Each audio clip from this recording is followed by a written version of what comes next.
Right, you guys, you here, bringing you some Dawn of War open beta footage.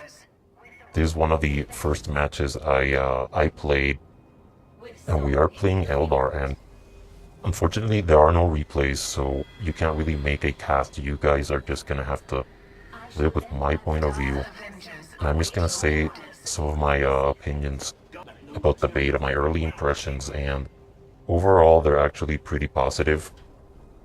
I did have a match, which you will see most of it later, but unfortunately my recording software for that match took a gigantic fucking dump and refused to record past a certain point, and I did not realize that it wasn't recording, so that match was cut short, but it was basically cancer 3v3.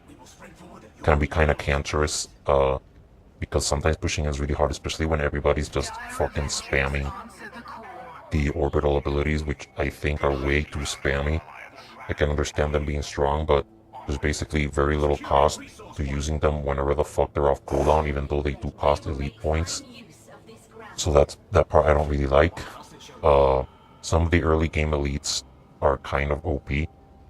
Basically, the spellcasters that can one-shot units, some of them are worse than the others. The Weird Boy is by far the greatest defender because pretty much every single one of his abilities can nearly one-shot, or like it does tons and tons of damage. One of them is basically unavoidable. You can just teleport on top of you. The teleport itself does assloads of damage, and the AoE he can do about afterwards is undodgeable. And it's basically really annoying. And the Fist of Borg can basically one-shot anything that is in a marine, but at least that ability is slow and can be dodged. The other two abilities are way fucking worse. And to be honest, the damage isn't even the end of it, because the abilities actually support the orcs. When he teleports in, if he finishes channeling the spell, orcs teleport alongside him. If he uses the warp blast thing on his own orcs, it gives them buffs. I think it gives them a shield, and that is, the ability is pretty OP, even as they are, just with all their damage, and them not being so, just kind of gay. But beyond that, I'm actually pretty pleased with my early impressions of the game. Through the late game, it does become kind of a clusterfuck, and it's kind of practically impossible to really control everything that's going on. Just sort of focus on your heroes, separate your units so they don't get molested by AoE, and you just kind of hope for the best. And that's basically, I don't actually have too many complaints about the game. The game is pretty enjoyable. You do have to pay attention to your resources because you will mass tons of resources as the game goes on, and that's kind of annoying for everybody. I've seen lots of videos of people floating just assloads of resources, and when I play, I try to focus a lot on my macro because, to be honest, some of the AoE abilities practically can't be avoided. And some heroes do so much CC that whatever they catch is basically completely and utterly fucked, so there's really not much you can do about it. And yeah, that's pretty much it. This is a simple 2v2. It was a pretty short match because this guy is actually pretty bad. He doesn't know how to kite. And my teammate up top does not have a good time. But the orc ally does decide to do some shit, you guys, and yeah, overall, I'm pretty impressed with the game. I definitely think I would purchase it because it's actually pretty good. The mechanics are there. The units respond way better than they do in Dawn of War 2. The grenades and stuff are much better than they are in Dawn of War 2. Only the elites are really weird and all the damage that they do. The game is kind of punishing though. It does have a pretty big learning curve, I think. If you don't know what you're doing, you will get destroyed constantly and not have any idea what to do. Orcs, for example, are complete noob stompers. Assault Space Marines destroy noobs as well. Pretty sure noobs won't know what to do with Howling Banshees. But there are things that really destroy your units, and there's basically kind of very little you can do about it. But I've seen the Dire Avengers, for example, are pretty good against Sluggas. Because the Sluggas, they charge, but eventually you can just run away. And there's basically nothing they can do with it. I mean, he charged up there, and then I escaped. I didn't even take a model loss. Fortunately, my Banshees did die a sad, pathetic death down there. I think they were caught by the Deathwatch grenade, but I'm not sure why it killed them so quickly. But it is what it is, and we're just gonna try and annoy this guy as best we can. just kiting and keeping him busy because we're getting 2v1 right now. So hopefully my ally at the top does something with it. I actually told these guys to run straight into the turret. Like, I told them, fucking just run away. Because you never know with melee in this game, you really have to be very careful because they will destroy you. And yeah, you guys, so the game is pretty enjoyable. I will try and upload as much footage as I can capture about the beta. I really do think people should give the game a chance. The multiplayer is pretty good.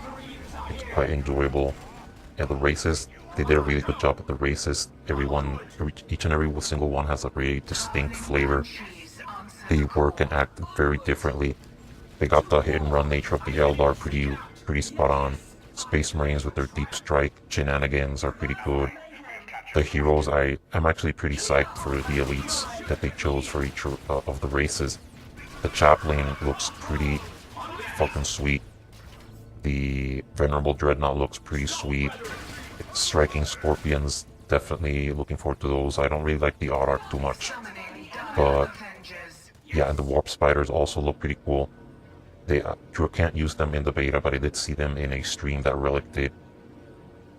But overall, I'm actually very surprised. I'm very surprised that the game is actually as enjoyable as it is to play. My primary concerns are, of course, balance later on. I'm pretty sure some of the elites will turn out that everybody uses them. I can't imagine orc players not using the Weird Boy. He is absurdly strong. And I'm pretty sure we'll see the same thing with different elites based on, well, based on their overall power level. And yeah, I was saying about my concern, yeah. And the other concern is that team games do seem to drag on a lot, and even finishing the match that you're doing very well in can sometimes take a lot if your opponents don't just tap out. It can be very annoying and very frustrating. The longest game I've had lasted an hour, and we were absolutely dominating the enemy. Like, they were completely getting destroyed, but they just used orbitals every time we pushed into a direction. I suppose we are supposed to split push, but my teammates kinda didn't want to, or did not have the ability to do so. So I think players are just gonna have to figure out a way to slowly poke out turtles. I'm guessing that I actually played that match wrong. I believe as Eldar, what you're intended to do in the very late game is poop out a few fire prisms and have your army sort of sitting back and allowing one single tanky unit or a stealth unit to sort of spot for the fire prisms, because fire prisms are basically artillery. They have a massive range and they deal pretty decent damage. So you're apparently what you're supposed to do is to slowly poke out your enemy with the artillery, sort of like how you use snipers to poke people out when they're just hugging their listening post. And the elites are pretty interesting and fun to use. I do like Giant Czar, the Banshee Phoenix Lord. She's pretty cool. The Wraith Lord is pretty cool, but by the time the Wraith Lord comes out, sometimes they have AV, and AV sort of destroys him. And it's pretty annoying that sometimes your hero will get sort of caught on something. I don't know. I usually don't, I just click back, please get the fuck out of it, but for some reason your hero gets butt fucked and he doesn't come out. But I guess that's what happens when the screen is filled with units. There's destruction and death and CC and AoE everywhere. So when the match is really big, and yeah, there's something wrong with my recording software. Like, it records fucking everything. Like, for some reason it thinks the game is like the desktop or some shit. I don't actually fucking know. So I was checking to make sure that this match was being recorded properly, and it sort of is, I guess. I don't fucking know. And yeah, so as you can see, this match is sort of basically over. The orc lost all the terrain up top because he came down to help his teammate bot, and his teammate bot hasn't really done anything. I'm actually not sure where he's been the entire time. But yeah, those are pretty much my thoughts. Sometimes there's a bit of a stalemate where everybody's just playing very defensively, and it's not particularly, and there's just a bit of downtime. Also, one of the things that are probably not that good in the greater context of the game, but in general terms, I'm pretty sure when good players get their hands on the game, they'll probably be very, very aggressive. They'll probably not willing to just sit around and do nothing while their opponent masses up units and techs up for free. I don't think that's gonna happen. So, long message turned short. You should probably give the game a chance right now. You can access the open beta without a key. So if you're ever interested in anything remotely RTS-ish, I think you can give the game a shot. I'm actually quite pleased with what I've seen so far. It has been pretty enjoyable. And like I said, they actually got the races down pretty well.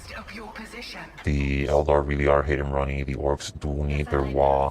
The scrap is incredibly useful and even necessary, I would say, for them to measure up to the Space Marines and the buff Space Marines get with their standard and from their pods. Because when Space Marine units drop with their pods, they spawn with a shield, and that's a pretty useful little thing they've got there because it makes tanky Marines even tankier already.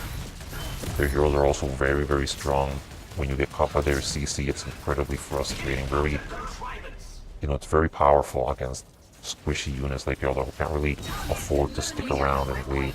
Maybe on the Orcs or other Space Marines it might not be as strong, but it's definitely notable. CC is very important in this game. And so sometimes you can get knocked around a lot. Gabriel Angelos is sort of guilty of this. He can stun lock heroes and the like very, very easily, which might need some. Yeah, there I am checking to make sure the recording is working properly because I wasn't sure what had gone on in that match. And yeah, one of them drops. Thankfully, I think, because I really don't like how the late game sort of drags on, but we're just figuring out how to best properly approach our objective yet, since we're all technically just a bunch of noobs. And yeah, my friends, that's pretty much it. I hope a bunch of people do give this game a chance. Finding Dawn of War 2 matches has gone really hard for a while now, so the community is sort of basically dead, even though it's an enjoyable game. But overall, I would say that Dawn of War 3 does appear to be a full-on improvement on the Dawn of War formula.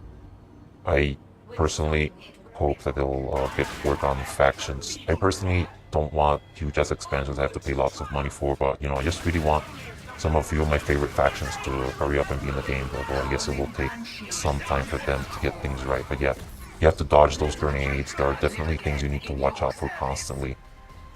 But yeah, that's it. So this is a simple little match, a little taste of Dawn of War 3.